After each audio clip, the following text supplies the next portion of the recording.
께서 기도에 대해서 같이 나눔을 하고 있는데요. 이 하나님께 드리는 기도에는 기본적인 요소가 세 가지가 있다고 합니다.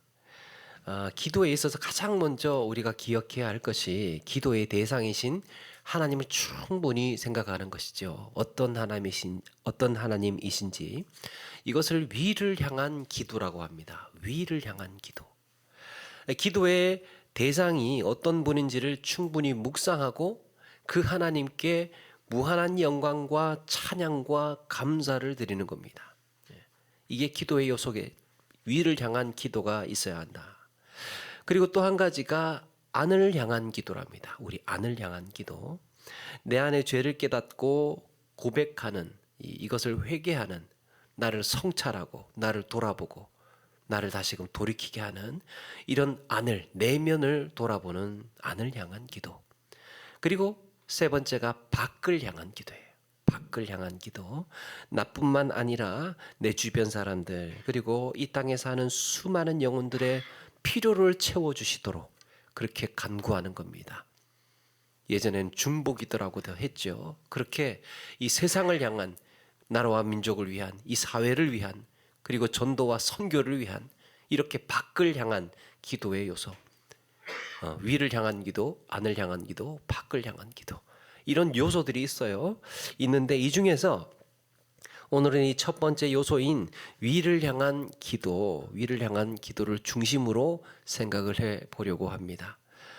위를 향한 기도가 뭐라고 했습니까? 영광과 찬양과 감사의 기도. 하나님을 향한. 그래서 우리의 기도의 요소에는 하나님께 영광을 돌리고 하나님을 찬양하고 하나님께 감사하는 이런 기도의 요소가 들어가 있다라는 겁니다. 이런 점에서 주님을 향한 찬양이 기도에서 갖는 의미가 무엇인지를 한번 생각을 해 보려고 합니다. 찬양은 기도에 있어서 무엇인가? 우리의 신앙의 삶에서 어떤 것인가? 먼저 찬양은요, 모든 기도를 아우르는, 모든 기도의 전제가 되는 거예요. 주님 가르치신 기도에도 찬양이 가장 먼저 등장합니다. 찬양이 하늘에 계신 우리 아버지여 이름이 거룩히 여김을 받으시오며 가장 높은 곳에 계신 하늘의 아버지라고 했습니다. 그냥 하나님이라고 했습니다.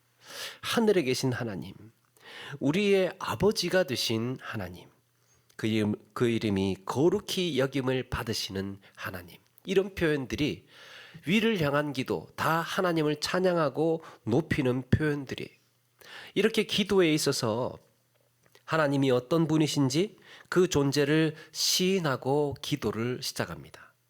그런데 기도에서 하나님에 대한 찬양이 이렇게 먼저 시작이 되는 이유가 뭘까?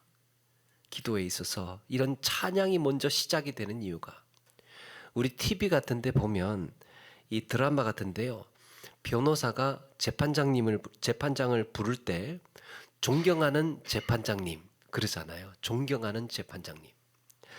물론 이게 이렇게 부르는 것이 재판장님을 존경해서 부르는 거겠죠. 존경해서 그렇게 부르는 것이기도 하지만, 지금 제가 하는 말 잘 들어주십사 하는 이런 간청의 의미도 있다고 보아야 되겠죠. 존경하는 재판장님, 지금부터 제가 하는 이 이야기를 잘 들어주십시오. 그러니까 이 재판장님을 높이는 것. 마찬가지로 기도의 시작에 있어서 하나님을 향한 찬양으로 기도를 시작한다는 것은 그 이후에 이어지는 간구, 이 모든 것들, 죄에 대한 회개, 또 우리의 기도의 제목, 이 모든 기도에 영향을 주는 거예요. 거룩하신 하나님이시기 때문에 내 죄를 더욱 철저하게 시인할 수 있는 것이고요. 크고 위대하신 전능하신 하나님이시기 때문에 그 앞에서 우리의 기도가 더 간절해질 수 있는 겁니다. 그래서 찬양은 내 모든 기도의 마음가짐을 잡아주는, 이렇게 우리 모든 기도를 자극하고 이끌어주는 겁니다. 너 지금 스스로에게 말하는 거죠. 너 지금 이런 하나님에게 기도하고 있어. 그리고 찬양은 우리 내면의 건강성을 점검하게 해줍니다. 우리 안의 건강성, 영적인 시력, 내 안의 건강. 순전한 기독교라는 책으로 우리에게 알려진 C.S. 루이스는 시편을 묵상하면서 이런 고민을 했다고 합니다. 적지 않은 시편 기자들이 하나님께 간구할 때 참 가만히 보면 시편의 내용들은 마음이 애통하고 답답하고 원통한 현실을 그걸 가지고 이제 주님께 나아가지요. 그런데 그들의 기도를 가만히 보면 마지막에 가서는 하나같이 감사와 찬양으로 끝난다는 거예요.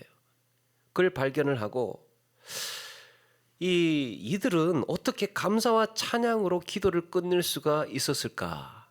기도하던 중에 하나님은 그의 백성들에게 이렇게 찬양을 요구하시는 이유가 뭘까? 이걸 오랫동안 고민을 했답니다.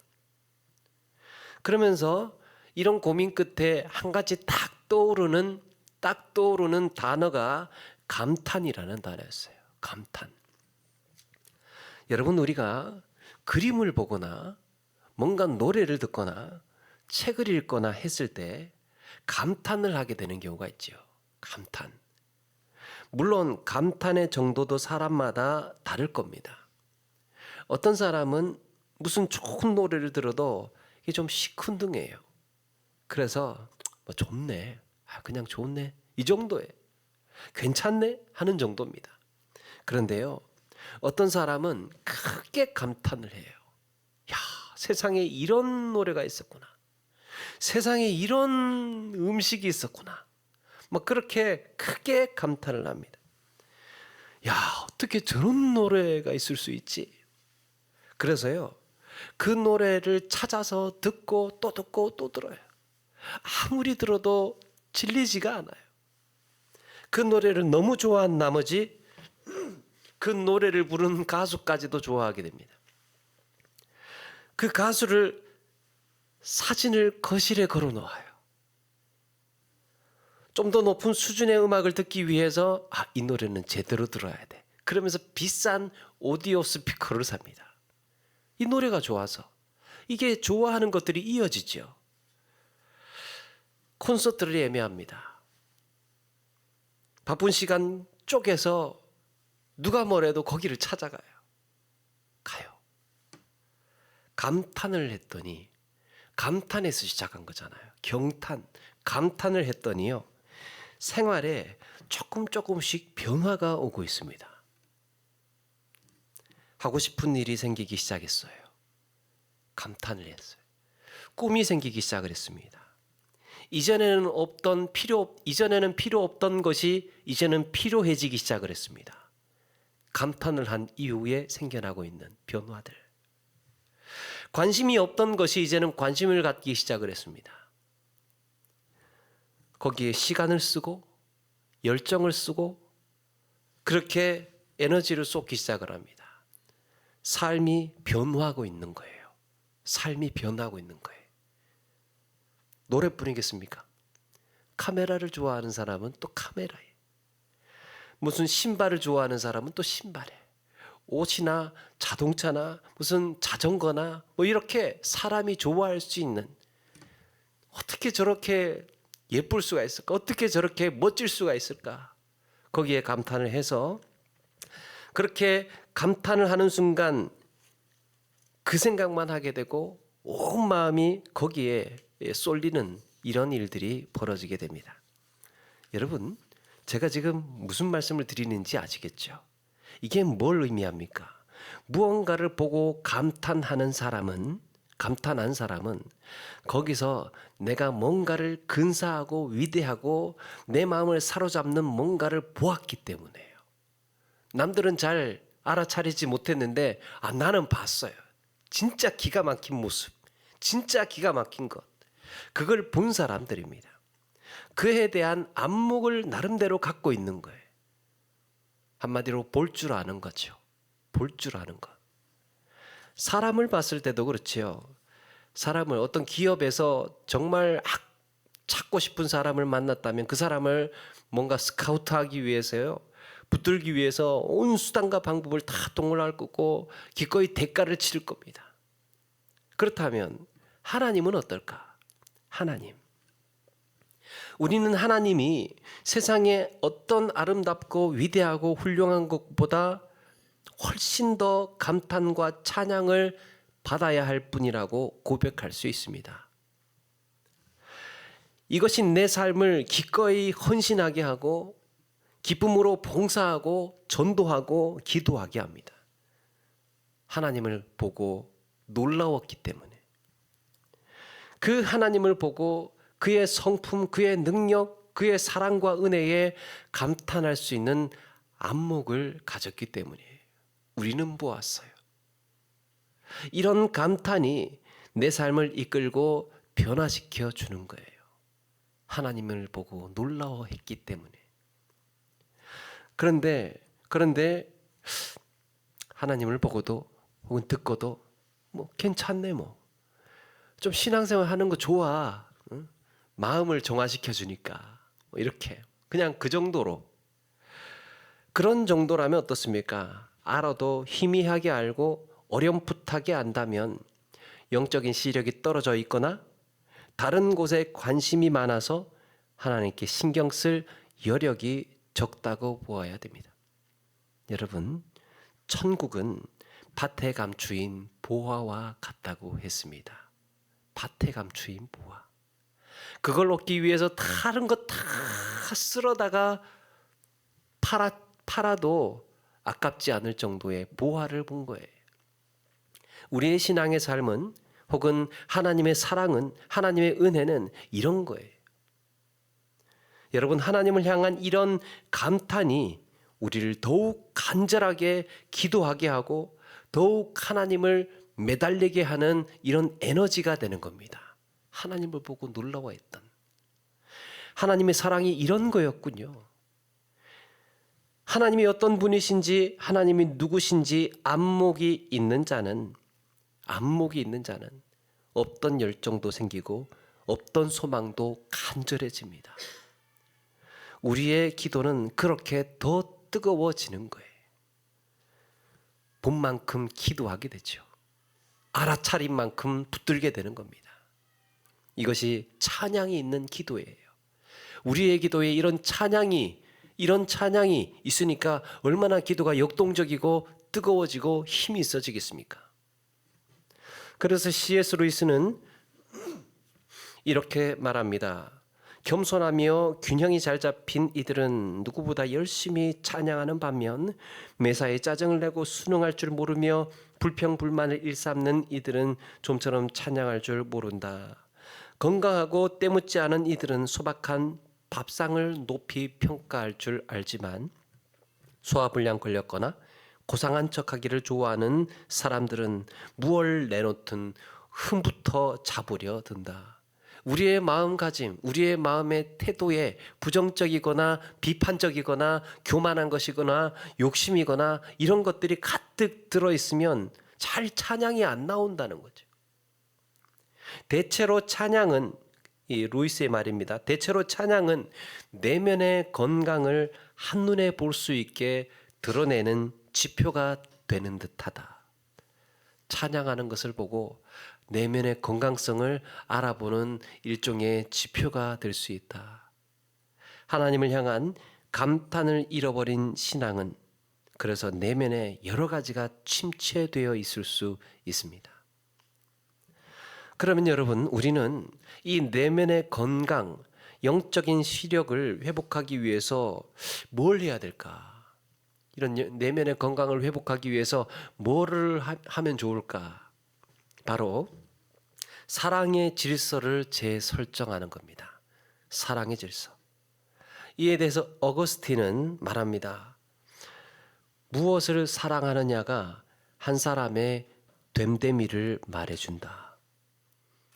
뭐를 사랑하느냐가 그 사람의 됨됨이를 말해준대요. 그리고 이런 말도 합니다. 인간이란 내게 행복을 가져다 준다고 믿는 무언가를 집착하는 법이 있다.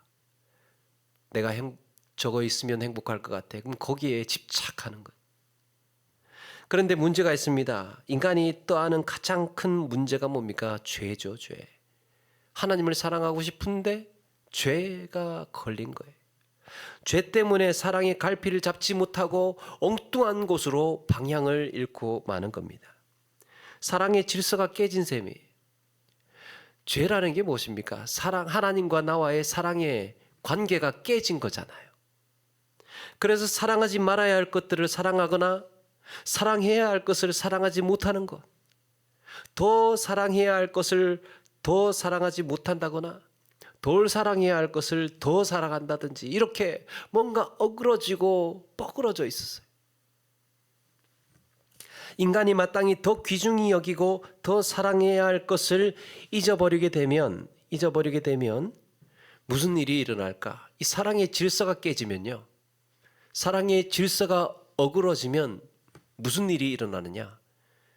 다른 말로 가치관이, 사람이 가져야 할 기본적인 가치관이 깨지면 무슨 일이 벌어지느냐? 얼마 전에 뉴스에도 나왔죠. 모 맥주 회사에서 맥주 탱크에 소변을 보는 장면이 화제가 되었습니다. 예전에는 제가 좋아하는 그 만두 속에 고무 타이어를 고기로 둔갑시켜서 갈아서 넣었다는 그런 또 뉴스도 난 적이 있습니다. 또 화를 불러일으키는 아기 기저귀에다가 석면을 넣었다는 이런 뉴스도 났죠. 여러분, 그냥 돈만 벌면 된다. 모든 가치를 다 내팽겨치고 돈만 벌면 된다라는 거기에만 치중을 하고 거기에만 집중을 하다 보니까 더 사랑해야 할 것을 놓쳐버린 거예요. 의로움이 무엇인지, 정의가 어떤 것인지, 인간이 살아가는 삶의 인간의 도리가 무엇인지, 뭐 이런 것들은 다 뒤로 밀려나고 그냥 오로지 돈만 최우선으로 되었을 때 이렇게 엉켜버린 겁니다. 가족보다 세상의 성공이나 출세를 더 사랑하면 가족 관계가 무너질 수밖에 없겠죠. 내가 먼저 챙겨야 할 것, 내가 먼저 돌아보고 내가 붙들어야 할 것에 우선순위가 엉키게 되면 벌어지는 일들이에요. 영적인 질서를 잡아준다는 것, 사랑의 질서를 온전히 세우는 것과 같은 이야기입니다. 사랑해야 할 순서가 어떤 것인지를. 오래전에 상담 세미나에서 그 교수님이 하셨던 말씀이 저는 오래오래 기억에 남습니다. 뭐라고 했냐면, 집에 들어갔을 때 환영이나 사랑을 표현할 때 순서를 지켜라. 집에 들어가서 환영해 주거나 사랑을 표현할 때 순서를 지켜라. 그 집에 들어가면 제일 먼저 배우자를 찾으랍니다. 내가 사랑해 주고 환영해 주어야 할 첫 번째 1순위, 내 배우자. 우리 집에서는 내 배우자. 저희 집에서는 첫 번째 배우자. 남편은 아내에게, 아내는 남편에게 반겨주고 환영해주는 것. 첫 번째. 그리고 난 다음에 첫째 아이에게 그 다음에 이제 뽀뽀해주고 안아주고 이렇게 해주라는 거죠. 그리고 두 번째는 둘째 아이가 되겠죠. 그럼 셋째. 그런데 이제 꼬맹이 셋째가 만약에 먼저 나와서 막 안아달라고 환영을 하고 안아달라고 막 그렇게 하잖아요. 그래도 기다렸다가 배우자 먼저 환영해주고 안아주고 그 다음에 첫째, 둘째, 그 다음에 셋째. 그렇게 하고 난 다음에 막내를 이제 안아주는 겁니다. 여러분, 사랑의 질서를 지키면 그 질서가 무너지지 않습니다. 권위가 무너지지가 않아요. 그런데 어떤 집은 개가 먼저 나오죠. 개가 먼저 나와가지고 막 꼬리치면 막 흔들어요. 그러면 이제 그 그 다 그냥 저기 하고 그냥 개부터 안고 개 뽀뽀하고 그렇게 막 개를 반갑게 그렇게 안고 있으면 나머지 가족들은 뒤에서 기다리고 있어야 됩니까? 그럼 어떻게 됩니까? 아, 내가 이 순서가 좀 밀리나? 그러면서 나중에는 서운해서라도 나와보지 않죠. 인사도 안 해요. 문제가 생긴 겁니다. 사랑의 질서가 깨지고 나니까. 인간이 마주하고 있는 비참한 현실이 무엇입니까? 인간이 마주하고 있는, 우리가 가지고 있는 비참한 현실. 하나님을 가장 높은 자리에 두고 사랑할 줄 모르기 때문에 그 다음에 벌어지는 모든 삶의 문제가 거기서부터 시작이 되는 거예요.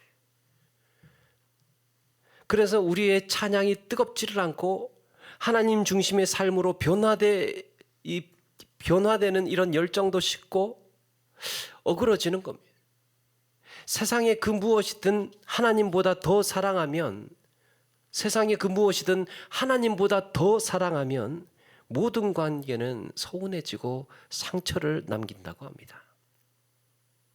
우리는 어거스틴이 한 말을 다시 한번 기억해야 합니다. 무엇을 사랑하느냐가 한 인간의 됨됨이를 말해준다. 내가 가장 사랑하는 그것이 사랑의 질서를 정해줘요. 내가 가장 사랑하는 그것이요, 그 다음에 순서를, 사랑해야 할 순서를 정해줍니다. 가장 첫 번째로 사랑하는 것이 무엇이냐에 따라서 그 다음 사랑해야 할 것들이 자동적으로 따라와요. 그래서 내가 제일 사랑해야 할 것이 무엇인지를 아는 게 중요합니다. 아까 말씀드린 것처럼 노래를 사랑하면 그 다음에 순서는 가수를 사랑하고, 가수를 좋아하니까 사진도 붙여놓고 싶고, 그 다음에 뭐 스피커도 사고 콘서트도 가고, 이렇게 순서들이 쭉 이어지는 거예요. 사랑하는 그 다음에 순서들이. 지나친 분노나 욕심, 걱정, 염려, 이런 것들은 사랑의 질서가 어긋나면 생기는 부작용들이라고 합니다. 질서가 지금 내가 좋아하는 그 뭔가가 어그러져 있어요. 그러니까 분노, 욕심, 걱정, 염려, 이런 것들이 내 삶에 복잡하게 얽혀 있는 거예요. 그래서 여러분, 내가 가장 사랑하는 존재가 하나님이어야 할 줄로 믿습니다. 그렇다면 이런 어그러진 사랑의 질서를 바로잡기 위해서 우리는 어떻게 해야 할까? 어떻게 다시 건강한 가정, 믿음의 공동체를 세울 수 있을까? 경건한 그리스도인 학자들은 이에 대해서 3가지 정도의 훈련을 권합니다. 한마디로 찬양하는 습관을 가지라는 건데, 하나는 성경의 찬양 모델을 따르라는 거예요. 성경에 나와 있는 찬양의 모델들.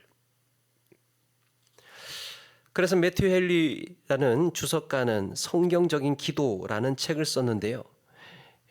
그가 하는 말은 성경을 묵상하다가 자신의 말로 바꾸어서 기도하라는 겁니다. 그러니까 성경을 많이 읽고 많이 묵상하면요, 참 기도가 은혜로워져요.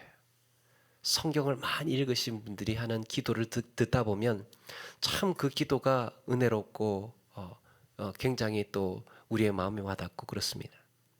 그러니까 성경과 기도가 따로 떼어지지 않는 거죠. 성경을 묵상하는 것은 곧 기도와, 또 기도는 곧 성경이 있어야 이렇게 서로가 함께 연동이 되어 있습니다. 그 말씀들이 내 입에서 익어 있기 때문이에요. 하나님의 말씀을 묵상하고 반복하고 암송하고 하다가 보니까 이게 내 입에 익어 있어요. 기도에 다 배어 나오는 겁니다. 루터가 주기도문을 내 말로 바꾸어서 기도하라고 했던 방식과 유사한 거죠. 특히 성경에 등장하는 믿음의 사람들이 하나님을 찬양했던 것을 따라서 내 기도 안에서 찬양으로 훈련해 가는 겁니다.